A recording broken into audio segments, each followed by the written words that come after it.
Lecture 6, Inverters.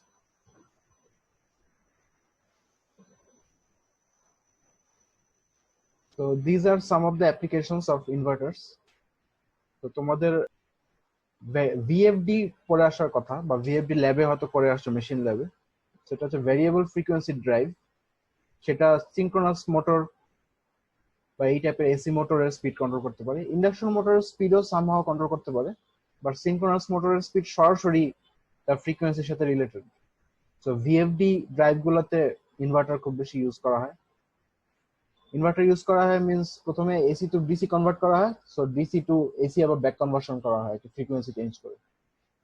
So power supply not only aircraft, যে কোনো জায়গায় পাওয়ার সাপ্লাইতেই ইনভার্টার ইউজ করা হয়ে থাকে অনেক ক্ষেত্রে। ইন্ডাকশন হিটিং, তারপর হচ্ছে ইউপিএস, তোমরা জানো অলরেডি, সেটা বেসিক্যালি একটা ইনভার্টার। আর একটা হচ্ছে এইচভিডিসি।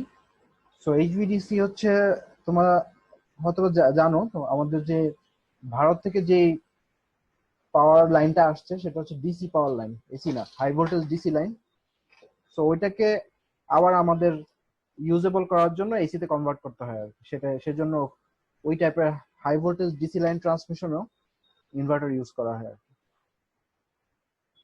তো এনিওয়ে, ইনভার্টার তো নিশ্চয়ই বুঝতে পেরেছো জিনিসটা কি, সেটা হচ্ছে ডিসি থেকে এসি কনভার্ট করবে। So far we have studied AC to DC converters, AC to AC converters, DC to DC converters, and finally we are studying DC to AC converters.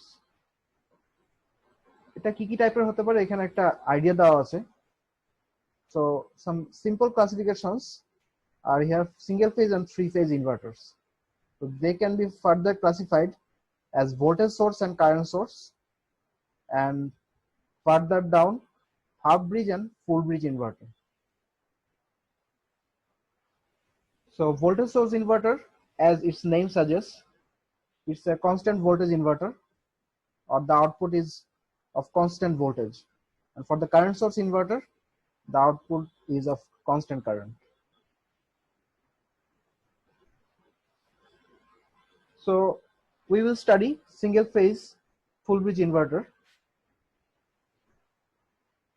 So this is a single phase full bridge inverter circuit.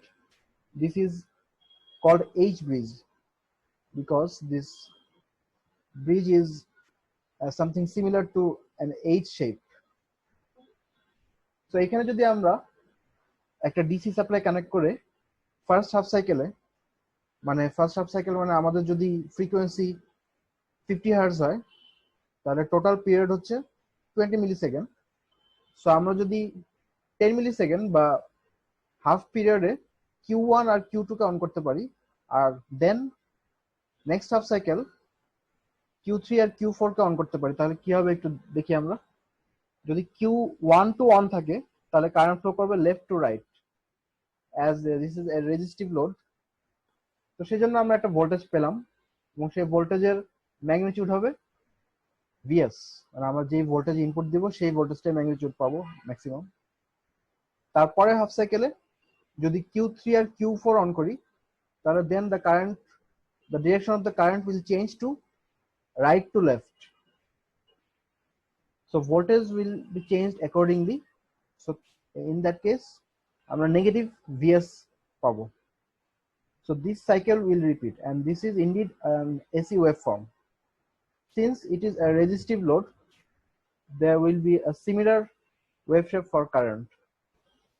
Now আমাদের কিছু equations জানতে হবে, because তোমরা হয়তো এই এফএফটির সাথে পরিচিত, first Fourier transform. So এখানে কি করে, এফএফটিতে ফ্রিকোয়েন্সি কন্টেন্ট গুলো দেখায়। সো এখানে দেখে বোঝা যাচ্ছে এখানে খুব ফাস্ট ট্রানজিশন হচ্ছে। এখানে একটা বেস 50 হার্জ ফ্রিকোয়েন্সি আমরা পাবো, বাট এই ট্রানজিশন গুলো খুব fast. You already know square ওয়েভে হারমোনিক কন্টেন্ট অনেক বেশি থাকবে compare to pure sine wave. So আমাদের ফুরিয়ার ইকুয়েশন গুলো জানতে হবে। So if you are interested, আমরা অলরেডি ডিরাইভ করে আসছি এই টাইপের ইকুয়েশনস, single phase rectifier, যেটা single phase control rectifier. So if you are interested, you can derive these similar expressions in this appendix C1. Appendix C1 এ শুধু এই Fourier সিরিজের expression না, আরো আমরা ফার্দার যে এক্সপ্রেশন গুলো স্টাডি করবো ওগুলো ইনভার্টারের ক্ষেত্রে অনেকগুলো এখানে পাবো আর কি। সো তোমাদের যদি কারো ইন্টারেস্ট থাকে তোমরা অ্যাপেন্ডিক্স C1টা একটু দেখতে পারো। সো অল ইন অল এই জিনিসটা আমাদের একটু মনে রাখতে হবে, তাহলে খুব কঠিন ফর্মুলা না। সো এটা হচ্ছে কি ইনস্ট্যান্টেনিয়াস আউটপুট ভোল্টেজ, তাহলে আউটপুট ভোল্টেজের এক্সপ্রেশনটা সেটা যদি পিওর সাইনোসয়েড হতো সেক্ষেত্রে আমরা just sine omega t VM sine omega t দিয়ে আমাদের এক্সপ্রেশন কমপ্লিট করতে পারতাম। But since it is a square wave, এখানে কিছু ফোরিয়ার সিরিজের কোএফিশিয়েন্ট চলে আসবে আর কি। আমরা যেটা আগে দেখে আসছি সিঙ্গেল ফেজ কন্ট্রোল রেকটিফায়ারে, এখানে আমরা কোনো ইভেন হারমোনিক্স পাবো না, এখানে শুধু অড হারমোনিক্স গুলো প্রেজেন্ট থাকবে। তো এখানে তোমরা দেখতে পাচ্ছ অলরেডি এটা A50 ম্যাথল্যাবে করা। সো এখানেও আসলে অড হারমোনিক্স গুলো আছে, ইভেন হারমোনিক্স গুলো নাই। এবং এখানে alongside 50 hertz third harmonic component আর ফিফথ হারমোনিক কম্পোনেন্ট মোটামুটি সিগনিফিকেন্ট, বাকিগুলো গ্র্যাজুয়ালি এক্সপোনেনশিয়ালি রিডিউস হয়ে আসছে। সো আমাদের এই টাইপের ওয়েভ কখনোই আমরা এসি হিসেবে এক্সপেক্ট করি না, কিন্তু এই টাইপের ওয়েভ জেনারেট করা ইজিয়ার। তো এই টাইপের ওয়েভ শেপে আমরা যদি কিছু ম্যাথ করি, এখানে একটা এক্সাম্পল 8.2 তে দেওয়া আছে, যেটা resistive load of 2.4 ohms and input voltage of 48 volts। এখানে বের করতে হবে RMS voltage at fundamental frequency or V1, আরো বের করতে হবে output power, peak current, average current, reverse blocking voltage, THD, তারপর হচ্ছে ডিস্টরশন ফ্যাক্টর, আর হচ্ছে harmonic factor and distortion factor of lowest order harmonic. আচ্ছা আমরা ওয়ান বাই ওয়ান আসি, খুব কঠিন কিছু না। ফার্স্ট অফ সেটা হচ্ছে আমাদের RMS voltage at fundamental frequency or V1. We already know the value of V1 because if we put n equal 1 and since it is the peak value, এটাকে আমরা √2 দিয়ে ডিভাইড করলে RMS ভ্যালু পাবো pick ভ্যালুকে। So n এর মান যদি 1 বসাই আমরা V1 পাবো, n এর মান 3 বসালে 5 বসালে আমরা অ্যাকর্ডিংলি V3 V5 এগুলা মান বের করতে পারবো। সো যাই হোক n এর মান যদি আমরা 1 বসাই সামথিং 0.9 VS একটা আসে। সো এখানে আমাদের সবগুলো মানই জানা, বা 48 আমাদের VS, সেটা বসা দিলে আমাদের প্রথম কোশ্চেনের অ্যান্সার শেষ। তারপর হচ্ছে আউটপুট পাওয়ার। সো আউটপুট পাওয়ারের ক্ষেত্রে আমরা লিখতে পারি V RMS square by R। এখন V RMS এর মান কত? এটা যদি ভোল্টেজের ওয়েভ শেপ হয়, we can derive the value of RMS voltage by using the RMS formula। তাহলে এটা হচ্ছে সেই RMS ফর্মুলা। তাহলে এখানে হচ্ছে কি এই ট্রানজিশনটা হচ্ছে এভরি T/2 পর পর, তাহলে T/2 পর পর, তাহলে পিরিয়ড হচ্ছে T/2, আর 0 থেকে T/2 পর্যন্ত আমরা এটাকে RMS ইকুয়েশনে বসাবো। তাহলে আমরা যেটা পাবো সেটা হচ্ছে VS। So V0 equal VS। তাহলে এখানে RMS এর ইকুয়েশন থেকে আমরা এই পাওয়ারের ইকুয়েশনটাও অথবা পাওয়ারের যে ভ্যালুটা সেটা বের করে ফেলতে পারবো। তারপর হচ্ছে C রিভার্স ব্লকিং ভোল্টেজ।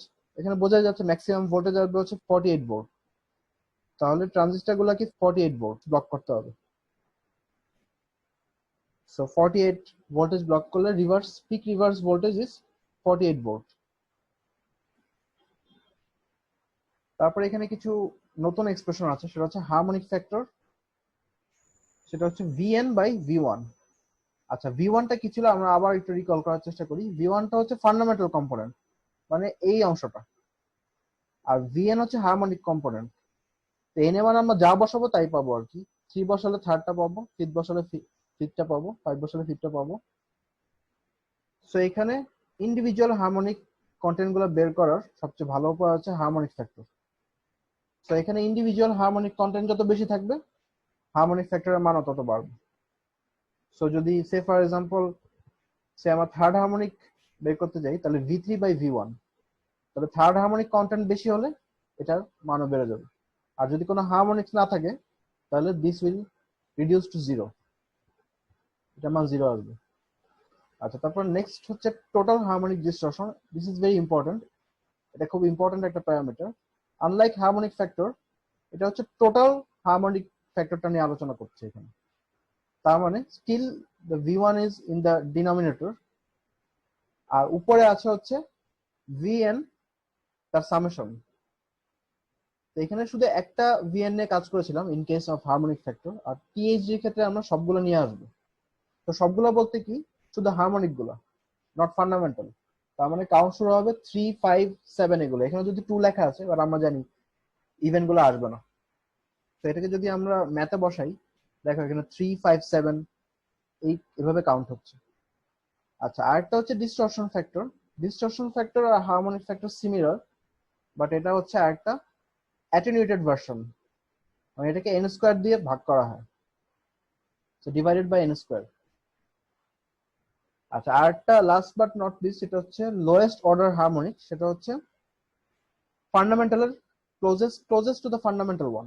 তাহলে ইন দ্যাট কেস আমাদের ফান্ডামেন্টালের সাথে সবচেয়ে ক্লোজেস্ট হারমোনিক্স হচ্ছে থার্ড হারমোনিক। আচ্ছা, তাহলে আবার আমরা ম্যাথে ফেরত যাই। আমাদের ডি পর্যন্ত বের করা হয়েছিল রিভার্স ব্লকিং ভোল্টেজ, তারপর হচ্ছে টোটাল হারমোনিক ডিস্টরশন। এটার জন্য আমরা এই ফর্মুলা ইউজ করব, টিএসডি ফর্মুলা। তাহলে এখানে যদি বসাই দিই, দেখো কি আসে। তাহলে টিএসডি এর উপরের অংশটা আমরা কিভাবে ডিরাইভ করতে পারি, জাস্ট এন এর মান 3, 5, 7 বসায় এই সামেশনটা করব। তাহলে এটা একটা গ্লিমস এখানে আছে। সো আমরা 3, 5, 7 এ পর্যন্ত বসালে আমরা অ্যাপ্রক্সিমেট একটা পাবো, কারণ এরপরে গ্র্যাজুয়ালি কমে যাবে। সো আমরা চাইলে 9 পর্যন্ত নিতে পারি, বাট আমাদের রেজাল্ট খুব একটা চেঞ্জ আসবে না। অথবা এটা আরেকটা ওয়েতে করা যায়, যদিও আমি সেটা সাজেস্ট করবো না। এটা দিস ইজ মাচ ইজিয়ার এবং কোনো কিছু মনে রাখতে হচ্ছে না। তারপর বই যেহেতু করা আছে, আমরা একটু দেখবো জিনিসটা কি। এই ভ্যালুটা কি? এই ভ্যালুটা হচ্ছে শুধুমাত্র হারমোনিক্স এর ভ্যালু, কারণ এখানে কোনো এন এর মান 1 নাই, তার মানে ফান্ডামেন্টাল কম্পোনেন্ট এখানে অ্যাবসেন্ট। সো আমরা টোটালটা জানি, হারমোনিক প্লাস ফান্ডামেন্টাল টোটাল ভ্যালুটা আমরা জানি। সেখান থেকে যদি আমরা ফান্ডামেন্টালটা বাদ দিয়ে দিই, we will left only with harmonic content. তাহলে এই ভ্যালুটা হচ্ছে শুধুমাত্র হারমোনিক কন্টেন্ট। সো এটা ইজিয়ার ওয়ে হচ্ছে এটা, কিন্তু এক্ষেত্রে এই জিনিসটা আবার মনে রাখতে হবে। সো বেটার আমরা এই ইকুয়েশনে এন এর মান 3, 5 আর 7 বসায় আমরা এই মানটা বের করতে পারবো ইজিলি। আচ্ছা, তারপর সেটাকে যদি v1 দিয়ে ভাগ দিয়ে দিই, এই যে v1 দিয়ে ভাগ দেওয়া হচ্ছে, v1 এর মান আমরা অলরেডি পেয়ে গেছি আগে।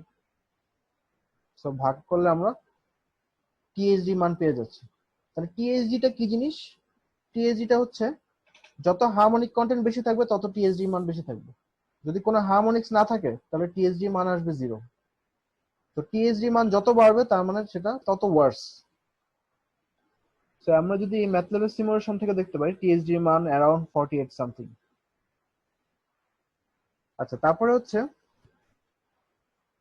ডিএফ ডিস্টরশন ফ্যাক্টর ইকুয়েশন হচ্ছে সিমিলার টু টিএইচডি। তাহলে একইভাবে আমরা যদি এই মানগুলো এখানে বসাই দিই 3, 5, 7 এন এর মান এই ইকুয়েশনটাতে, তারপর যদি v1 দিয়ে ভাগ দিয়ে দিই, আমরা ডিস্টরশন ফ্যাক্টর পাবো। ইউজুয়ালি এগুলোকে পার্সেন্টেজে রাখা হয়, সো 100 দিয়ে মাল্টিপ্লাই করে পার্সেন্টেজ ভ্যালুতে রাখা হয়। তারপর হচ্ছে lowest order harmonic. Lowest order harmonics এক্ষেত্রে হচ্ছে v3। সো v3 মান আমরা বের করতে পারবো এই ইকুয়েশনে। আমরা n এর মান 3 বসায় √2 দিয়ে ভাগ করে v3 মান বের করতে পারবো। তারপর এখানে কি চাওয়া হচ্ছে, harmonic factor and distortion factor of lowest order harmonic. So harmonic factor বের করার ইকুয়েশন আমরা অলরেডি জানি, তার মানে এখানে আসবে v3/v1। সো v3/v1 দিয়ে আমরা ইজিলি এটা বের করে ফেলতে পারবো। আর ডিস্টরশন ফ্যাক্টরের ইকুয়েশন হচ্ছে ইন্ডিভিজুয়াল হারমোনিক কন্টেন্টের জন্য ওটাকে n স্কয়ার দিয়ে ভাগ করতে হবে। তো এখানে n স্কয়ার দিয়ে ভাগ আসলে ডিস্টরশন ফ্যাক্টর আমরা ইজিলি বের করতে পারবো। তারপরে আমাদের নেক্সট ম্যাথ যেটা, সেটা হচ্ছে 8.3। সেক্ষেত্রে বলা হচ্ছে এখানে আমরা একটা আরএলসি লোড কানেক্ট করব। যে আরএলসি ভ্যালু দেওয়া আছে, ফ্রিকোয়েন্সিটা চেঞ্জ 50 হার্টজ।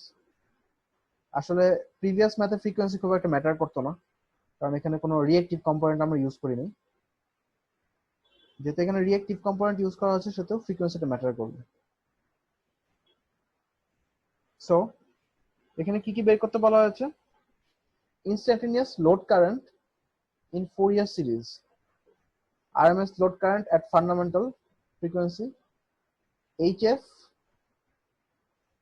power output আর হচ্ছে অ্যাভারেজ ডিসি সাপ্লাই কারেন্ট। আচ্ছা যাই হোক, এগুলো অনেক কঠিন মনে হচ্ছে, এত কঠিন না, আমরা স্টেপ বাই স্টেপ আগাই। খুব কঠিন না, ম্যাথটা একটু বড় লেংদি বাট কঠিন না। আমার ধারণা এই টাইপের লেংদি ম্যাথ তোমরা এসি সার্কিটে করে আসছো। সো যাই হোক, আমরা শুরু করি। আমাদের এখানে কিছু জিনিস জানতে হবে, রিঅ্যাকট্যান্স জানতে হবে, এক্সএল আর এক্সি মান জানতে হবে। ঠিক আছে, তাহলে এক্সএল আমরা জানি টোয়াইস পাই এফএল, যেহেতু এটা একটা ফুরিয়ার কন্টেন্ট বা যেহেতু এখানে ফ্রিকোয়েন্সি হারমোনিক গুলো হিসেবে হারমোনিক আসবে, সেহেতু আমাদের এন এর মানও জানতে হবে, মানে সেটা কত হারমোনিক। তার মানে ফ্রিকোয়েন্সি মান বাড়লে এক্সএল আর এক্সি মানও চেঞ্জ হয়ে যাচ্ছে। তো সেই জন্য আমরা এখানে একটা এন টার্ম দিয়ে দিব। সো এক্সি এর ক্ষেত্রে 1 বাই টোয়াইস পাই এফসিএন। এখানে যে ইউজ করার দরকার নেই, না ইউজ করলেই ভালো, যে ইউজ আলটিমেটলি করে নেই, এখানে শুধু শুধু যেটা লেখা হয়েছে। সো এনিওয়ে, আমরা এখান থেকে ইম্পিডেন্সের মান বের করতে পারবো, সেটাও আসবে এন টার্মসে, কারণ ইম্পিডেন্সটাও চেঞ্জ হবে উইথ রেসপেক্ট টু ফ্রিকোয়েন্সি। তো সেটা কি R square plus X square, সেটা root over. So X square এখানে এক্সএল মাইনাস এক্সি, তোমরা এগুলো অলরেডি জানো। সো এখানে একটা পাওয়ার ফ্যাক্টরের অ্যাঙ্গেল থিটাও আসবে, সেই থিটাটা হচ্ছে tan ইনভার্স এক্স বাই আর। ঠিক আছে, সো সেটা তোমরা জানো। তো আমরা এই মানগুলো বসাই দিলে এই ফাই এন জেড এন এগুলো মান আমরা পেয়ে যাবো খুব ইজিলি। আচ্ছা, তারপর বলা হচ্ছে আমাদের ফার্স্ট কোশ্চেন, সেটা হচ্ছে লোড কারেন্টকে ফুরিয়ার সিরিজে এক্সপ্রেস করতে হবে। কিন্তু আমরা লোড কারেন্টের ইকুয়েশনটা জানি না। আমরা যে জিনিসটা জানি সেটা হচ্ছে ইকুয়েশন 8-9, যেটা যেটা আমরা আগে দেখে আসছি, এখানে যেটা দেখে আসছি ইকুয়েশন অ্যাপেন্ডিক্স সি তে যেটা অ্যাভেলেবল, সেই ইকুয়েশনটাতে যদি আমরা মানগুলো বসাই দিই তাহলে আমরা ভোল্টেজের এক্সপ্রেশনটা পাবো। তাহলে কার কার মান বসাবো? 1, 3, 5, 7, 9 আমরা ইচ্ছা মতো বসাতে পারি। তাহলে এইগুলো বসালে আমরা এই এক্সপ্রেশনটা ইজিলি পেয়ে যাবো। তাহলে এই এক্সপ্রেশনটা যদি পেতে চাই, দেখো এখানে কি বসানো হচ্ছে, 4vs বাই n পাই। তাহলে প্রথমটার ক্ষেত্রে কি হবে, 4 into 220 divided by 1 into pi. তো এটা এখানে দেখা যাচ্ছে। তো এটার মান হচ্ছে 280.1। তো এই সিমিলার মান আমরা আসলে সিমুলেশন থেকে পেতে পারি। এখানে এই ম্যাথটাকে সিমুলেট করা আছে ম্যাথল্যাবে। তো এখানেও সিমিলার কোএফিসিয়েন্টের ভ্যালু পাওয়া যাচ্ছে। তারপরে হচ্ছে কি সাইন এন ওমেগা টি, অথবা আমরা কি বলতে পারি সাইন এন টোয়াইস পাই এফ টি। তো এন এর মান এখানে 1 বলবে, টোয়াইস পাই এফ সবগুলা মানে আমরা জানি। তো এখানে আসবে 377। আচ্ছা, তারপরে যেটা আসবে থার্ডের ক্ষেত্রে, থার্ডের ক্ষেত্রে অ্যাকর্ডিংলি আমরা এন এর মান 3 বসায় এখানে এই 93 এটা পেতে পারি। এটা আসলে সিমুলেশনে এই সেম রেজাল্ট দেখাচ্ছে। এটা হবে 3 ইন্টু টোয়াইস পাই এফ টি। তো একইভাবে আমরা 5th, 7th, 9 এগুলোর জন্য মান বের করতে পারবো। তাহলে এটা হচ্ছে ভোল্টেজের এক্সপ্রেশন। কিন্তু আমাদের বের করতে হবে কারেন্টের এক্সপ্রেশন। তাহলে কারেন্টের এক্সপ্রেশন আর ভোল্টেজের এক্সপ্রেশনের রিলেশনটা কি হবে? তাহলে কারেন্টের এক্সপ্রেশন হচ্ছে VN by ZN, just V by R এর মতো, আর এই পোর্শনটা থাকবেই। কিন্তু কারেন্ট হচ্ছে যেহেতু ইন্ডাকটিভ লোড বা ক্যাপাসিটিভ লোড, একটা থিটা চলে আসবে এখানে। সো এই থিটাটা পাবো আমরা হচ্ছে থিটা এন থেকে। তাহলে এন এর মান 1, 3, 5 এগুলো বসায় আমরা এখানে ইজিলি কারেন্টের এক্সপ্রেশনটা ডিরাইভ করতে পারবো।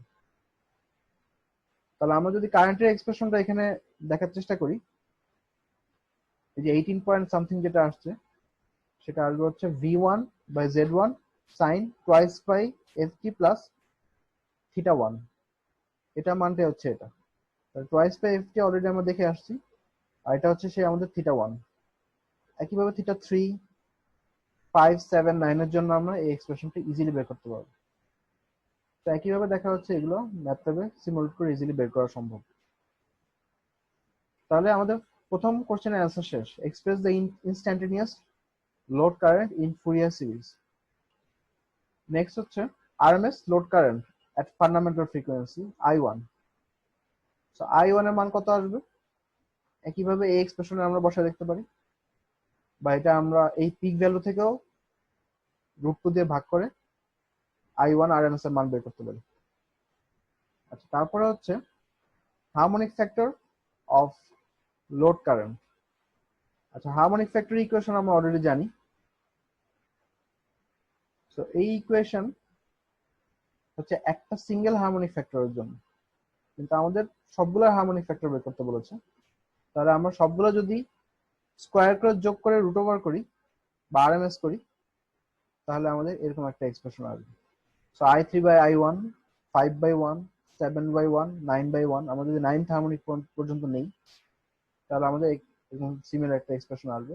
এখানে একটু কমপ্লিকেটেড ফরম্যাটে করা, দো it is lengthy, but it is much easier.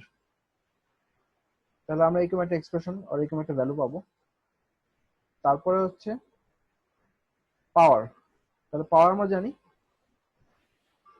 পাওয়ারটা হচ্ছে I²R, যেহেতু আমরা এখানে কারেন্টের মান জানি। এখন কারেন্ট বলতে আমাদের হাতে আছে ইন্ডিভিজুয়াল হারমোনিক কম্পোনেন্ট গুলার পিক কারেন্ট। সো সেগুলো যদি আমরা RMS সামেশন করি, তাহলে পাবো হচ্ছে total load peak current. So এখানে দেখা যাচ্ছে ইন্ডিভিজুয়াল হারমোনিক কম্পোনেন্ট গুলো এখানে RMS সামেশন করা হয়েছে। সো টোটাল পিক কারেন্টকে √2 দিয়ে ভাগ দিয়ে আমরা টোটাল RMS কারেন্টটা পেতে পারি, এবং সেখান থেকে আউটপুট পাওয়ারটা পাবো। সো I এর মান আমরা অলরেডি বের করে আসছি RMS। সেটাকে যদি 8 দিয়ে গুণ করে দিই, আমরা মানটা পেয়ে যাব। আচ্ছা, তারপরে হচ্ছে average supply current. Average supply কারেন্টকে আমরা পাওয়ার ইকুয়েশন থেকে ডিরাইভ করতে পারি। সো অ্যাভারেজ কারেন্ট হচ্ছে পাওয়ার বাই ভোল্টেজ। কারেন্টের ওয়েভফর্মটা এরকম অনেকটা হবে। এটা শুরুর দিকে কিছু ট্রানজিয়েন্ট থাকবে, এরপরে স্টেডি স্টেটে আসবে। সো আমরা যে ফুরিয়ার ইয়েটা করা বা এফএফটি করা, সেটা হচ্ছে এই রেড পোর্শনটার জন্য স্টেডি স্টেটে। তো তোমরা যদি কম্পেয়ার করে দেখো, এটার এই স্কোয়ার ওয়েভের তুলনায় স্কোয়ার ওয়েভের টিএসডি অনেক হাই, 48%, আর এখানে হারমোনিক কন্টেন্ট গুলো অনেক বেশি। তো আমরা যদি এই কারেন্টের ওয়েভ ফর্মটা নিতে পারি, যেহেতু ইন্ডাকটিভ পোর্শনটার মান অনেক বেশি, সেহেতু কারেন্টের ওয়েভ ফর্মটা অনেকটা সাইনোসয়েডাল হবে। তো এখানে দেখা যাচ্ছে টিএসডি মান অনেক কমে আসছে। তো থার্ড হারমোনিক আছে, ফিফথ হারমোনিক অনেক কম, আর বাকিগুলো আসলে অনেক কমে গেছে। এই ভ্যালুগুলো দেখে এখানে বলা যাচ্ছে। So this is much more acceptable. তারপরে হারমোনিক কমানোর আরেকটা ওয়ে হচ্ছে সেটা পালস উইথ কমানো। কিভাবে? আমরা যদি ফার্স্ট এক্সাম্পলটা দেখি, এই ফার্স্ট এক্সাম্পলে যেটা আছে সেটা হচ্ছে পিওর স্কোয়ার ওয়েভ। এখানে হারমোনিক কন্ট্যাক্ট অনেক বেশি। তো আমরা যদি এই টাইপের ওয়েভ ফর্ম ইন্ট্রোডিউস করতে পারি ইনস্টেড অফ স্কোয়ার ওয়েভ, তাহলে দেখা যাচ্ছে হারমোনিক কন্টেন্ট কমে আসছে, 48 এর জায়গায় চলে আসছে 30। সো এটা কেন হচ্ছে? এটা আমরা অ্যাপেন্ডিক্স সি তে এই টাইপের একটা এক্সপ্রেশন পাবো। সো এখানে যেটা বলা হচ্ছে, এই পালস উইথ এর এক্সপ্রেশন, এটা এখানে একটা ডেল্টা পাবো। তো এই এক্সপ্রেশনটার পিক ভ্যালু হচ্ছে এটা। সো আমরা যদি V3 কমাতে চাই, সে ফর এক্সাম্পল এখানে দেখা যাচ্ছে থার্ড হারমোনিক্সটা অলমোস্ট 0 হয়ে যাচ্ছে অ্যাজ কম্পেয়ার টু এই ডায়াগ্রামে। এখানে থার্ড হারমোনিক অনেক বেশি, অন্যগুলো মোটামুটি আগের মতোই আছে, কিন্তু এখানে থার্ড হারমোনিকটা অনেকটা রিডিউস হয়ে যাচ্ছে। তাহলে এই মানটাকে আমাদের 0 করতে হবে। তো V3 মান আমরা n এর মান 3 বসায় V3 মান পেয়ে যাব। সো এটাকে যদি 0 করি, তাহলে এই পোর্শনটার মানও 0 আসবে। তো এই পোর্শনটা 0 আসা মানে হচ্ছে ডেল্টা মান আসবে 120 ডিগ্রি। সো এখানে সাইন 0 ডিগ্রি মানও 0, আবার সাইন 180 ডিগ্রি মানও 0। সো আমরা 180 ডিগ্রি ধরে এই ডেল্টা মান বের করব, কারণ 0 ধরে বের করলে ডেল্টা মানও 0 চলে আসবে। তো আমরা যদি এই পালসের উইথটাকে 120 ডিগ্রিতে ফিক্স করতে পারি, তাহলে এখানে আমাদের থার্ড হারমোনিক্সটা কমে যাবে। সো অ্যাকর্ডিংলি আমরা ফিফথ, সেভেন্থ, নাইন্থ বা যে কোনো হারমোনিককে টার্গেট করে সেটাকে রিডিউস করতে পারবো। সো এটা কেন হচ্ছে একটা এক্সপ্লেনেশন দেওয়া যেতে পারে। এখানে একটা পিওর সাইন ওয়েভ, একটা পিওর স্কোয়ার ওয়েভ, আর একটা modified sine wave. Modified sine wave means modified square wave. এই modified square wave or variable with square ওয়েভটাকে মডিফাইড সাইন ওয়েভ বলে, যদিও এটা স্কোয়ার ওয়েভ, বাট এটা নাম হচ্ছে মডিফাইড সাইন ওয়েভ। কেন মডিফাইড সাইন ওয়েভ? কারণ এই স্কোয়ার ওয়েভের এরিয়া আর এই সাইন ওয়েভের এরিয়া যদি আমরা কম্পেয়ার করি, যদি ম্যাগনিটিউড সেম হয়, সাইন ওয়েভের এরিয়া হচ্ছে much lower compare to this full square wave. So এই বাকি এক্সট্রা যে এনার্জির পোর্শনটা বা এই এরিয়াগুলো, এগুলো লস হিসেবে অথবা হারমোনিক্স হিসেবে আসবে। কিন্তু আমরা যদি এই এরিয়াটাকে রিডিউস করতে পারি by reducing this pulse width, তো সেই ক্ষেত্রে এখানে দেখে বোঝা যাচ্ছে এই স্কোয়ার ওয়েভের এরিয়া আর এই কমপ্লিট সাইন ওয়েভের এরিয়া অনেকটা সিমিলার। কারণ এই অংশ আর এই অংশগুলো যদি অ্যানালাইসিস করি, এগুলো মোটামুটি ইকুয়াল। তাহলে এগুলো যদি কাটাকাটি যায়, তাহলে বোঝা যাচ্ছে মোটামুটি ইকুয়াল একটা এরিয়া পাবো। So in terms of energy footprint, এই মডিফাইড সাইন ওয়েভ অথবা ভ্যারিয়েবল উইথ সাইন ওয়েভ বা ভ্যারিয়েবল উইথ স্কোয়ার ওয়েভ আর হচ্ছে এই সাইন ওয়েভের এরিয়ার মান মোটামুটি সমান। সো এরিয়া যেহেতু সমান, হারমোনিক কন্টেন্ট এখানে ন্যাচারালি কমে আসবে। কিন্তু এগুলোর হারমোনিক কন্টেন্ট অনেক বেশি, 30% ইজ ওয়ে টু মাচ। যেখানে একটা পিওর সাইন ওয়েভের হারমোনিক কন্টেন্ট আসবে 0%। তো 30% কম্পেয়ার টু আমাদের previous 48%, this 30% is much lower. কিন্তু আমরা যদি এর থেকে ভালো রেজাল্ট পেতে চাই, আমাদের এসপিডব্লিউএম অ্যাপ্লাই করতে হবে, আর sinusoidal pulse with modulation technique. তো পিডব্লিউএম সিগন্যালের সাথে তোমার পরিচিত, সেটা হচ্ছে সিগন্যালের ফ্রিকোয়েন্সি বা অ্যামপ্লিটিউড চেঞ্জ করা হয় না, জাস্ট সেটা পালসের ডিউরেশন চেঞ্জ করে তার ভোল্টেজের মান চেঞ্জ করা হয়। সেটা অনেকটা বাক কনভার্টারের মতো। বাক কনভার্টার আমরা দেখে আসছিলাম ডিউটি সাইকেল চেঞ্জের সাথে সাথে তার ভোল্টেজ চেঞ্জ হচ্ছিল। তো ডিউটি সাইকেল যখন বেশি তখন ভোল্টেজের মান বেশি। এখানে দেখে বোঝা যাচ্ছে ডিউটি সাইকেলের মান কম, তো এখানে ভোল্টেজের মান লোয়ার হবে। সো এই টাইপের এসপিডব্লিউএম সিগন্যাল জেনারেট করা খুব সহজ। আমরা একটা সাইন ওয়েভ আর যদি একটা ট্রায়াঙ্গুলার ওয়েভকে একটা কম্পারেটর দিয়ে কম্পেয়ার করাই, তাহলে আমরা এরকম একটা এসপিডব্লিউএম সিগন্যাল পাবো। আর আমরা যদি এই টাইপের এসপিডব্লিউএম সিগন্যালকে এই টাইপের সার্কিট দিয়ে অপারেট করাতে চাই, তাহলে আমরা একই সাথে Q1 আর Q4 কে অন রাখতে পারবো না, কারণ there will be a massive short circuit. যদি Q1 আর Q4 একই সাথে অন হয় অথবা Q3 আর 2 একই সাথে অন হয়, তাহলে এই পুরা সোর্স ভোল্টেজটা শর্ট সার্কিট হয়ে যাবে। তো আমরা যেটা করতে পারি সেটা হচ্ছে, যখন Q1 অন তখন অবশ্যই যেন Q4 অফ থাকে। তো সেটা অ্যাচিভ করার সবচেয়ে ইজিয়েস্ট ওয়ে হচ্ছে একটা ইনভার্টার কানেক্ট করে দেওয়া। তাহলে Q1 Q2 কে যেই স্ট্রিমে আমরা কানেক্ট করব, Q4 আর Q3 তার ইনভার্টার স্ট্রিমে কানেক্টেড হবে। তাহলে কখনোই দুইটা একই সাথে অন হবে না। এটা এনশিওর করার জন্য এই দুইটা পালসের মাঝখানে অ্যাডিশনালি একটা টাইম ডিলে প্রোভাইড করা হয়, যেটাকে বলা হয় ডেড টাইম। সো এই টাইপের ওয়েবফর্ম যদি আমরা কোনো একটা আরএল অথবা আরএলসি সার্কিটে দেই, তাহলে আমরা অ্যাকর্ডিংলি আউটপুট পাবো। তাহলে এখানে এসপিডব্লিউএমটা আবার একটু ডিসকাস করি। সেটা হচ্ছে সাইন ওয়েভের ফ্রিকোয়েন্সি হচ্ছে আমাদের 50 হার্টজ ফ্রিকোয়েন্সি, আর ট্রায়াঙ্গুলার ওয়েভটা হচ্ছে ক্যারিয়ার ওয়েভ, সেটা ফ্রিকোয়েন্সি যত বেশি হবে তত ভালো। এখানে 1 কিলো হার্টজ নিয়ে ডেমনস্ট্রেট করা হয়েছে। তো কি হচ্ছে, এখানে যখন সাইন ওয়েভটা ট্রায়াঙ্গুলার ওয়েভের চেয়ে বড়, তখন আমরা আউটপুট হাই পাচ্ছি। তো এখানে হাই পাচ্ছি, এখানে আমরা হাই পাবো। তো এখানে আমরা সাইন ওয়েভটা খুব কম সময়ের জন্য ট্রায়াঙ্গুলার ওয়েভের চেয়ে বড়, তো এখানে আমরা খুব কম সময়ের জন্য একটা পালস পাবো। তো এইভাবে পালসের উইডটা মডুলেট হতে থাকবে। একই সাইকেলে পালসের উইডটা গ্র্যাজুয়ালি চেঞ্জ হতে থাকবে। এটা ছিল বাই ডিরেকশনাল এসপিডব্লিউএম। এটাকে যদি আমরা আরেকটু লজিক গেট দিয়ে আরেকটু মডিফাই করি, তাহলে আমরা এই টাইপের ইউনিডিরেকশনাল এসপিডব্লিউএম সিগন্যাল পাবো। কারণ তোমরা যদি মনে থাকে তোমাদের, দেখো সেকেন্ড হাফ সাইকেলে Q1 আর Q2 অন হওয়ার দরকার নেই, কিন্তু এই টাইপের বাই ডিরেকশনাল ওয়েভ ফর্মে আমাদের সেকেন্ড হাফ সাইকেলে সেটা অন থাকছে। এটা হচ্ছে একটা ওয়েস্টেজ। তো এটাকে ইমপ্রুভ করার জন্য আমরা যেটা করতে পারি সেটা হচ্ছে একটা লজিক গেট দিয়ে সেকেন্ড হাফ সাইকেলে Q1 Q2 কে অফ করে দিতে পারি, আর ফার্স্ট হাফ সাইকেলে Q3 Q4 কে অফ করে দিতে পারি। তো সেটা আমরা ইউনিডিরেকশনাল একটা এসপিডব্লিউএম সিগন্যাল জেনারেট করতে পারবো।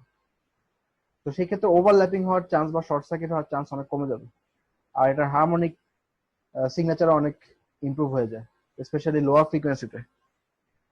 তাহলে এটাকে যদি আমরা একটা রেজিস্টিভ লোড দিয়ে পাস করাই, যেহেতু দিজ আর মসফেটস অর বিজেটি, আমরা এটা পালসের ওয়েভফর্মটা যা রাখবো, কারেন্টও সেই হিসাবে পাস করবে। তার মানে আমরা যখন অন রাখবো তখন কারেন্ট পাস করবে, যখন অফ থাকবে তখন কারেন্ট পাস করবে না, অফ হয়ে যাবে।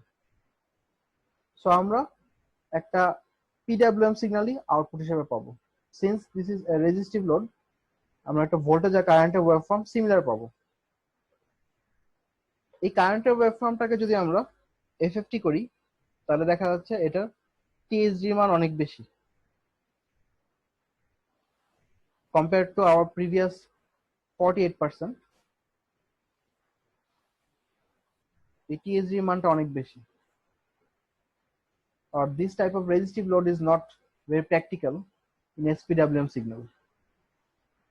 আচ্ছা, তাহলে আমরা যদি রেজিস্টিভ লোডটাকে চেঞ্জ করে একটা আরএল লোড কানেক্ট করি, আর কারেন্টের ওয়েভফর্মটা তাহলে এরকম হয়ে যাবে। কারণ আমরা জানি ইন্ডাক্টর কারেন্টকে স্টোর করার চেষ্টা করবে। এই অংশগুলোতে পালসের উইথ কম, সো স্টোর করে কারেন্ট আবার কমে যাবে, কিন্তু এই অংশগুলোতে পালসের উইথ বেশি হওয়াতে কারেন্ট স্টোর করে রাখতে পারবে বেশিক্ষণ।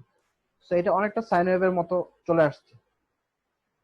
সো এটা যদি আমরা টিএসডি মান দেখি, এটা TSD compare to our previous resistive load, TSD মান কিছুটা কম। আর হারমোনিক কন্টেন্ট গুলো দেখে বোঝা যাচ্ছে যে হারমোনিকের মানও কমছে। আচ্ছা, আমরা যদি এটা ফ্রিকোয়েন্সি ইনক্রিজ করি, আমরা আরো বেটার রেজাল্ট পাবো। So this is for 1 kilohertz career wave. আমরা যদি ক্যারিয়ার ওয়েভের ফ্রিকোয়েন্সি 5 কিলোহার্টজ করি, তাহলে দেখা যাচ্ছে আউটপুট কারেন্টটা অনেকটা সাইন ওয়েভের শেপ নিয়ে নিয়েছে, এবং this TSD is much lower, 12%। So আমরা লোড চেঞ্জ না করে শুধুমাত্র ক্যারিয়ার ফ্রিকোয়েন্সি চেঞ্জ করেও এই টিএসডি মান চেঞ্জ করতে পারবো। তো আমরা যদি ক্যারিয়ার ফ্রিকোয়েন্সিতে ফার্দার চেঞ্জ আনি, 15 কিলোহার্টজ ক্যারিয়ার ফ্রিকোয়েন্সির জন্য আমাদের টিএসডি মান চলে আসছে অ্যারাউন্ড 4%। সো 4% টিএসডি তে দেখে বোঝা যাচ্ছে এটা হারমোনিক কন্টেন্ট অনেক কম। থার্ড হারমোনিক কন্টেন্ট খুব সামান্য আছে compare to hour 1 kilohertz frequency. So এটা 15 কিলোহার্টজ, এটা মোটামুটি সাইন ওয়েভের মতোই হয়ে যাচ্ছে। প্র্যাকটিক্যাল অপারেশনে 15 কিলোহার্টজ এর উপরে যাওয়া হয় না, কারণ তখন সুইচিং লস চলে আসে। তো যত ফাস্ট সুইচ করবো এই মসফেট গুলো, তত সুইচিং লস বাড়বে, অথবা বিজেটি যাই বলি না কেন সেগুলো সুইচিং লস বাড়বে। এক্ষেত্রে সাধারণত আইজিবিটি ইউজ করা হয়। ইনভার্টারে আইজিবিটি হচ্ছে বেশ কমন একটা সুইচ। একসময় মসফেট বা বিজেটি ইউজ করা হতো, কিন্তু আমরা জানি আইজিবিটি হাই পাওয়ার অ্যাপ্লিকেশনে যেহেতু আইজিবিটি বেটার, সেহেতু ইনভার্টারে বেশিরভাগ ক্ষেত্রে আইজিবিটি ইউজ করা হয়। সো আইজিবিটির অন অফ ক্যারেক্টারিস্টিক অনেকটা মসফেটের মতো। কিন্তু যেটা বলছিলাম সেটা হচ্ছে আমরা খুব হাই ফ্রিকোয়েন্সি দিতে পারবো না, সেক্ষেত্রে আমাদের সুইচিং লসটা বেড়ে যাবে। আমরা যেটা করতে পারি, modified sinusoidal pulse with modulation use করতে পারি। এই ক্ষেত্রে মাঝখানের পোর্শনটা যদি আমরা একটু খেয়াল করি, দেখো এখানে মোস্টলি এটা অন অবস্থায় আছে, মাঝে মধ্যে অফ হচ্ছে। সো এটার ডিউটি সাইকেল এখানে অনেক বেশি, ক্লোজ টু 100%। সো আমরা যদি এই পোর্শনটাতে এখন সুইচিং না করে একটা নির্দিষ্ট সময়ের জন্য এটাকে অন রাখতে পারি, তাহলে এটা switching frequency are switching loss অনেকটা কমে আসবে। সেটা হচ্ছে মডিফাইড SPWM।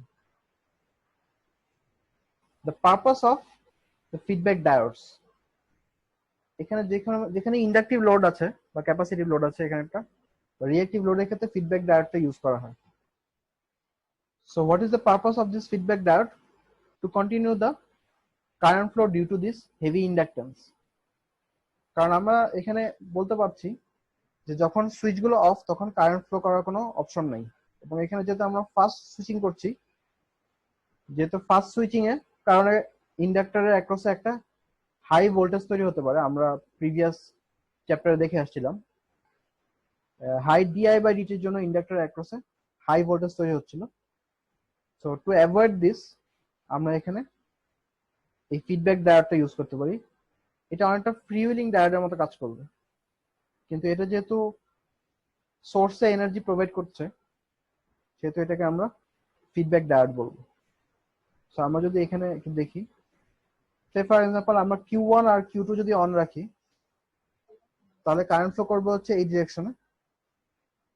কিন্তু Q1 আর Q2 অফ করে দেওয়ার সাথে সাথে কারেন্টটা অফ হয়ে যাচ্ছে না, কারেন্টটা তখন কন্টিনিউ করবে D3 আর D4 দিয়ে, এবং কারেন্টটা সোর্সে চলে যাবে। সো সেই জন্য এটাকে ফিডব্যাক ডায়োড বলা হয়। তারপর হচ্ছে three phase inverter. Three phase ইনভার্টারে এরকম তিনটা ব্রাঞ্চ আসবে, কিন্তু যেহেতু এখানে আমরা থাইরিস্টর ইউজ করছি না আমাদের প্রিভিয়াস ডায়াগ্রামগুলোর মতো, এখানে যেহেতু মসফেট ইউজ করা হচ্ছে, we have to trigger the MOSFET or this BJT for the entire period. Thyristor আমরা জাস্ট ট্রিগার করে ছেড়ে দিচ্ছিলাম, ল্যাচিং হয়ে আসছিল, কিন্তু মসফেট এর ক্ষেত্রে আমাদের পুরো সময় ধরে পাস প্রোভাইড করতে হবে। সো এগেইন আমি এখানে এই সিকোয়েন্স গুলো একটু চেঞ্জ করে ফেলছি compare to hour text book, কারণ এটা ইজিয়ার মনে রাখার জন্য। Q1 Q2 Q3 4 5 6 একইভাবে, যেহেতু আমরা যদি আমরা ইন্ডাকটিভ লোড ইউজ করি তাহলে আমাদের ডায়োড লাগবে, রেজিস্টিভ লোডের ক্ষেত্রে আমাদের ডায়োড দরকার নেই। আচ্ছা, তাহলে এটা একটু আমরা খেয়াল করি। এটা হচ্ছে 180 ডিগ্রি কন্ডাকশনের জন্য। তাহলে এখানে আমাদের Q1 যদি আমরা 0-তে স্টার্ট করি, Q2 স্টার্ট হবে 120 ডিগ্রি। যেহেতু এখানে এক একটা ব্লক হচ্ছে 60 ডিগ্রি, তাহলে 2 ব্লক পরে Q2 স্টার্ট হবে, তার 2 ব্লক পরে আর 120 ডিগ্রি পরে Q3 স্টার্ট হবে। জাস্ট আমাদের আগের থ্রি ফেজ ডায়াগ্রামগুলোর মতো একই ট্রিগারিং সিকোয়েন্স। Q1 আর Q4 হবে একটা 180 ডিগ্রি অ্যাপার্ট। সো Q1 থেকে Q4 হচ্ছে 3 ব্লকস পরে, সো 180 ডিগ্রি অ্যাপার্ট। Q2 থেকে 180 ডিগ্রি পরে Q5, তো Q2 180 ডিগ্রি আর 3 ব্লকস পরে হচ্ছে Q5। একইভাবে Q3 আর Q6 ও 180 ডিগ্রি অ্যাপার্টে আছে, আর 3 ব্লকস অ্যাপার্ট। সো ট্রিগারিং সিকোয়েন্সটা খুবই ইম্পর্টেন্ট, আর ট্রিগারিং সিকোয়েন্সটা ইজিয়ার আগের মতোই, কোনো চেঞ্জ নেই। শুধুমাত্র এই ক্ষেত্রে যেহেতু এটা মসফেট বা বিজেটি, এই ক্ষেত্রে আমাদের পুরো পিরিয়ড জুড়ে ট্রিগার করতে হবে। আচ্ছা, তাহলে ট্রিগারিং সিকোয়েন্স যদি মনে থাকে তাহলে আমরা এই পোর্শনটা দেখবো, মোড 1। এটাকে আমরা মোড 1 নাম দিচ্ছি, এটা হচ্ছে 0 থেকে 60 ডিগ্রি পর্যন্ত। তাহলে এখানে কে কে অন 1 3 আর 5 অন। তো 1 3 আর 5 অন থাকলে মোড 1 এ এই সার্কিটটার ডায়াগ্রাম অনেকটা এরকম থাকবে। সো আমরা যদি এটাকে লোডের সাথে কানেক্ট করি, এই ডায়াগ্রামটা অনেকটা এরকম হবে। তো ডায়াগ্রামটা একটু অ্যানালাইসিস করি। তাহলে এ আর সি কানেক্টেড হবে ভিএস এর পজিটিভ টার্মিনালের সাথে, আর 5 এর থ্রুতে বি কানেক্টেড হবে ভিএস এর নেগেটিভ টার্মিনালের সাথে। সো বি হচ্ছে নেগেটিভ, আর এ আর সি একই বাসে পজিটিভের সাথে কানেক্টেড। তো যদি আমরা একটা three phase resistive load use করি তাহলে এটার ডায়াগ্রামটা অনেকটা এরকম দাঁড়াবে। তো এখন আমাদের বের করতে হবে ভি এন বিএন আর সিএন এর মান। এন বিএন সিএন এর মান বের করার জন্য আমাদের আর ইকুইভ্যালেন্ট জানতে হবে। আর ইকুইভ্যালেন্ট হচ্ছে R plus R by 2, R plus এই আর এর অর্ধেক, এটা ইকুইভ্যালেন্ট বুঝতে পারতেছো এরকম। সো দুইটা প্যারালাল রেজিস্ট্যান্স, সো r/2 তার সাথে সিরিজে একটা r, মানে 3r/2। সেখান থেকে i1 এর মান আমরা বের করতে পারবো vs/r ইকুইভ্যালেন্ট i1 এর একটা মান পাবো। এই i1 টাই ফ্লো করবে আসলে ar দিয়ে বা b দিয়ে। সো bn এর মান আমরা পাবো -i1 ইন্টু r। সো আসবে -2/3 অফ bs। দেখে বোঝা যাচ্ছে bn টা হচ্ছে আর b টা হচ্ছে vs এর নেগেটিভে কানেক্টেড। সো এখানে bn এর মান পাবো আমরা নেগেটিভ। সো আমরা যদি এখানে মাল্টিমিটার ধরি, মাল্টিমিটারের রেড প্রোব ও পজিটিভ প্রোব যদি আমরা b তে ধরি আর নেগেটিভ প্রোব যদি আমরা n এ ধরি, তাহলে আমরা bn এর মান পাবো নেগেটিভ আর নেগেটিভ 2/3 bs। সো এখানে যদি bn এর মান আমরা মোড 1 এ অ্যানালাইসিস করি, ইট ইজ ইনডিড -2/3 bs। আচ্ছা, এখন an আর cn এর কি অবস্থা? an আর cn যেহেতু বা a আর c যেহেতু একই বাসে কানেক্টেড, সো an আর cn এর মান সেম আসবে। সো এটার মান কত আসবে? এটা অর্ধেক, কারণ এই i1 টা এখানে দুই ভাগে ভাগ হয়ে যাচ্ছে। সো an আর cn হচ্ছে i1/2/r। তাহলে এক্ষেত্রে আমরা পাবো পজিটিভ vs/3, যেহেতু a আর c পজিটিভ বাসে কানেক্টেড। সো van আর cn vs/3 positive for mode 1। আমরা মোড 2 এর জন্য একইভাবে এই ডায়াগ্রামগুলো ড্র করতে পারি। মোড 2 টা একটু সংক্ষেপে বলি। মোড 2 এর জন্য 1, 5 আর 6 কানেক্টেড। তাহলে 1, 5 আর 6 যদি কানেক্টেড হয়, তাহলে বি আর সি কানেক্টেড হবে নেগেটিভ আর এ কানেক্টেড হবে পজিটিভ। তাহলে এটাকে যদি আমরা রেজিস্টিভ নেটওয়ার্কে বসাই, তাহলে এটারও আমরা অ্যাকর্ডিংলি এক্সপ্রেশন ডিরাইভ করতে পারবো A N B N C N এর জন্য। সো এই ক্ষেত্রে আমাদের এ এন এর মান আসবে পজিটিভ টুয়াইস vs/3 আর বিএন আর সিএন এর মান আসবে নেগেটিভ vs/3। সো একইভাবে মোড 3 এর জন্য আমরা এই টাইপের সার্কিট আঁকতে পারবো, যেখানে 1, 2 আর 6 অন। সো 1, 2, 6 অন হলে এ আর বি হচ্ছে পজিটিভে কানেক্টেড আর সি হচ্ছে নেগেটিভে connected. So A B পজিটিভে connected, C হচ্ছে নেগেটিভে কানেক্টেড। সো এটাকে রেজিস্ট্যান্সের সাথে কানেক্ট করলে আমরা একইভাবে A N B N C N এর মান পেয়ে যাবো। সেটা খুব সহজ। এখন আমরা যদি একইভাবে A B B C R line voltage derive করতে চাই, এগুলো হচ্ছে ফেজ ভোল্টেজ, আমরা একইভাবে লাইন ভোল্টেজও ডিরাইভ করতে পারবো। সো লাইন ভোল্টেজের ক্ষেত্রেও 180 ডিগ্রি কনভার্সনের ডায়াগ্রাম সেম থাকবে। সো লাইন ভোল্টেজ খুব ইজিলি ডিরাইভ করা যায় A B B C C A. So এখানে এ বি মান আসবে কত? দেখে বোঝা যাচ্ছে প্লাস ভিএস, বিসি মান আসবে মাইনাস ভিএস, আর সি এর মান আসবে 0, যেহেতু সি আর এ একই পয়েন্টে কানেক্টেড, সি এর মান আসছে 0। তাহলে এগুলো আমরা যদি এখানে বসাই দিই, তাহলে একইভাবে আমরা আগেরটার মতো মোড 1 এর জন্য ডায়াগ্রাম পেয়ে যাবো। তো same goes for mode 2 and mode 3 as well. তো একইভাবে আমরা পুরো সাইকেলটা কমপ্লিট করবো। এন্ড এগেইন আগের মতোই তোমাদের এই গ্রিডেড পোর্শনের বাইরে আঁকার দরকার নেই, তোমার শুধু 0 to 2/5 পর্যন্ত আঁকলে চলবে। যেহেতু এখানে পাসগুলো রিপিট হচ্ছে আগের সাইকেল থেকে, সেহেতু আমি 3টা সাইকেল রেখেছি। বাট তোমাদের পরীক্ষাতে শুধুমাত্র গ্রিডেড পোর্শনটা আঁকলে চলবে। আচ্ছা, তাহলে এটা হচ্ছে 180 ডিগ্রি কনভার্সনের জন্য। 180 ডিগ্রি কনভার্সন মানে হচ্ছে 0 থেকে 180 পর্যন্ত পাসটা কন্ডাক্ট করবে। সো আমরা যদি এই সেম সার্কিট 120 ডিগ্রির জন্য কন্ডাক্ট করাই, তাহলে আমাদের ডায়াগ্রামটা একটু চেঞ্জ আসবে। Circuit diagram same. So mode 1 এর জন্য কি হচ্ছে 1 আর 5 অন। তো 1 আর 5 অন হলে কি হচ্ছে দেখো তো, এ আসবে পজিটিভ ভিএস আর বি আসবে 5 এর থ্রুতে নেগেটিভ ভিএস। সো এটাকে যদি আমরা রেজিস্টিভ নেটওয়ার্কে কানেক্ট করি, সিটা আসলে ডিসকানেক্টেড থাকছে। সো আমরা এ এন এর মান পাবো কত? vs/2, যেহেতু রেজিস্ট্যান্সের মান দুটো সমান, কারেন্ট i1 যদি ফ্লো করে এখান থেকে এখানে, রেজিস্ট্যান্সে ইকুয়াল ড্রপ আসবে। সো এ এন এর মান পাবো আমরা vs/2। একইভাবে আমরা বিএন এর মান পাবো -vs/2, আর সিএন দিয়ে যেহেতু কোনো কারেন্ট ফ্লো করছে না, সো vcn = 0। সো আমরা অ্যাকর্ডিংলি যদি এখানে বসায় দিতে পারি, এই গ্রাফটা মোড 1 এর জন্য কমপ্লিট হয়ে যাবে। সো মোড 2 এর জন্য আমরা একইভাবে 1 আর 6 পাবো। 1 আর 6 পাওয়া মানে হচ্ছে ডায়াগ্রামটা অনেকটা এরকম আসবে। সো এখানে এন এর মান আসবে vs/2, বিএন ডিসকানেক্টেড আসবে 0 আর সিএনএ মান আসবে নেগেটিভ VS/2। সো অ্যাকর্ডিংলি আমরা মোড 2 মোড 3 এখানে ডায়াগ্রামগুলো ফলো করতে পারবো। So this cycle will repeat. So এই ক্ষেত্রে আমরা ফেজ ভোল্টেজ বের করে আসছি। আমরা যদি লাইন ভোল্টেজ বের করতে যাই, এই ডায়াগ্রামগুলো সেম আগের মতোই। তো এখানে আমাদের ভিএবি মান কত আসবে, যদি এ আর বিতে আমরা মিটার ধরি তাহলে ভিএবি মান আসবে ভিএস, দেখে বোঝা যাচ্ছে। ভিবিসি মান আর ভিসি এর মান কত আসবে, দেখো এখানে সি ইনভলভ, কিন্তু সি তে কোনো কারেন্ট ফ্লো করছে না, তার মানে এই রেজিস্ট্যান্সের ড্রপ আসবে 0। তাহলে আমরা যদি বিসি মান বের করতে চাই, ভিবিসি, তাহলে ভিবিসি মান আসবে জাস্ট এই রেজিস্ট্যান্সের ড্রপ। সো এই রেজিস্ট্যান্সের ড্রপ আসবে মাইনাস VS/2।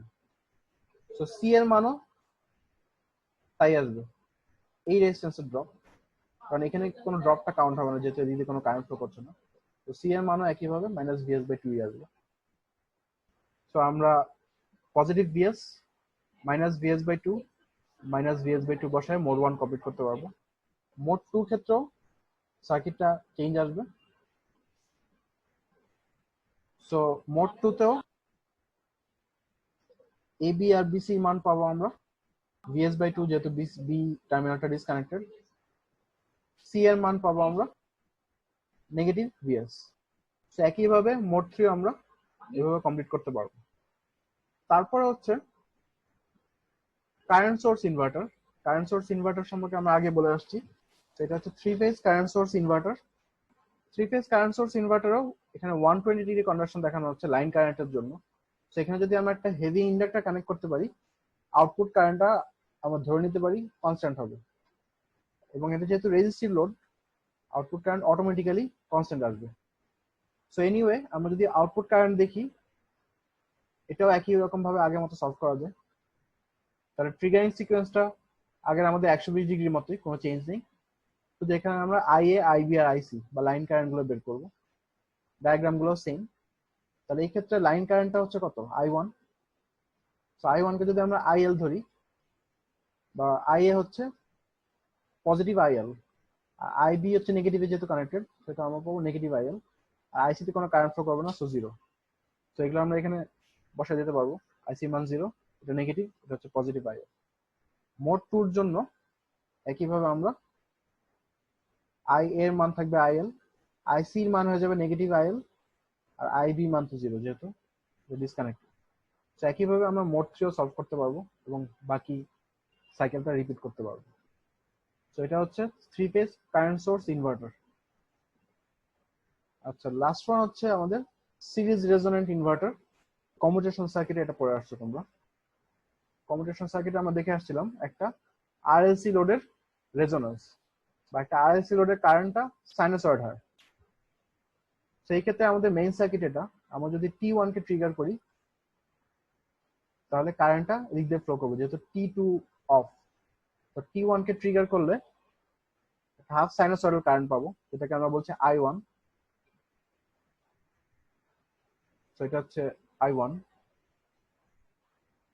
I1 ফ্লো করলে ক্যাপাসিটরের ভোল্টেজ যদি নেগেটিভ থাকে, ক্যাপাসিটর ভোল্টেজটা প্রথমে চার্জ হবে, হাফ ওয়েতে ক্যাপাসিটরটা ভোল্টেজ আসবে 0, তারপরে ক্যাপাসিটরটা আবার এই প্লাস ডিরেকশনে চার্জ হওয়া শুরু করবে।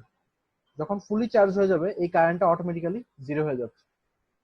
তো কারেন্ট 0 হয়ে গেলে এখানে T1 অটোমেটিক্যালি অফ হয়ে যাচ্ছে। সো এই পোর্শনটায় আমরা পাবো T2। তো T2 ইকুয়াল 0। তো এটা হচ্ছে মোড 2, এটা মোড 1, মোড 2। এখন যদি আমরা T2 কে অন করে দিই, তাহলে ক্যাপাসিটরের পোলারিটি যেহেতু এরকম, কারেন্টটা ফ্লো করা শুরু করবে এই ডিরেকশনে। তো আমরা যদি ডায়াগ্রামটা আঁকি, I3 পাবো আমরা এই ডিরেকশনে। I3 ক্ষেত্রে বা মোড 3 ক্ষেত্রে আমরা যেহেতু মোড 1 এর মতো সমান ইন্ডাকটেন্স ইউজ করে আসছি, সেটা আমরা সেম ম্যাগনিটিউডে কারেন্ট পাবো, বাট এটা পোলারিটি হয়ে যাবে negative. And again capacitor fully discharge হওয়ার পরও ইন্ডাকটেন্সের যে স্টোরড কারেন্টের জন্য এই ক্যাপাসিটরটা আবার রিভার্স ডিরেকশনে চার্জ হয়ে যাবে এই হাফ টাইম পরে। তো তারপরে আমরা আবার একটা গ্যাপ পাবো বা মোড 2, গ্যাপের পরে আবার I1 কন্টিনিউ করবো। তো এইগুলোর ইকুয়েশন গুলো যদি তোমরা দেখতে চাও, তো এইগুলোর ইকুয়েশন গুলো এখানে অ্যাভেলেবল, চাইলে দেখতে পারো। এগুলো ইনডিড সাইনের ইকুয়েশন।